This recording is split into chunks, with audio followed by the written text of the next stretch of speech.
Phone அடித்து பேசுனாங்களாம். Hello அப்படின்னு கேட்டிருக்காங்க.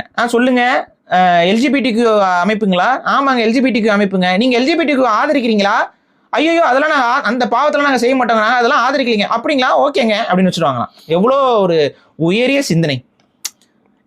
அமைப்பு கூட பேரே எல்ஜிபிடிக்கு ட்ரஸ்ட்ன்னு இருக்கு. எல்ஜிபிடிக்கு ட்ரஸ்ட்னு பேர் வச்சுக்கிட்டு எல்ஜிபிடிக்கு ஆதரிக்க மாட்டாங்கிற ஒரு சந்தேகத்தில் ஒரு ஃபோன் பண்ணிலாம் கேட்குறாருன்னா இது புரியல. உண்மையா இந்த அளவுக்கு முட்டு கொடுத்து யாரை காப்பாற்ற போறீங்க? தமிழ் தேசியத்தையா? சரி, இதெல்லாம் நம்ம போட்டு ரொம்பலாம் குழப்பிக்க வேணாம். அதிகாரப்பூர்வமாகவே நாம் தமிழர் கட்சி நமக்கு வந்து கருத்து சொல்லிட்டாங்க. அதில் எப்படின்னு பார்த்தீங்கன்னா, வந்து அந்த வேட்பாளரே அவங்க என்ன சொல்றாங்க அப்படின்னு நான் சொல்றதை விட அவங்களே சொன்னா கரெக்டா இருக்கும்ல. கரெக்ட். ஸோ பிரகாஷ் கமான் அப்படின்னு போட்டுருவோம்.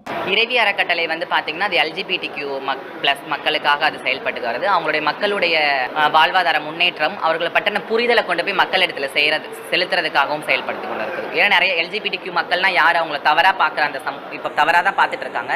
அது தவறு இல்லை. அவங்களுடைய மக்களுக்கும் அந்த எல்ஜிபிடிக்யூ மக்களுக்கும் இடையில ஒரு தப்பான புரிதலை உடைக்கிறதுக்காக செயல்பட்டு கொண்டு இருக்குது.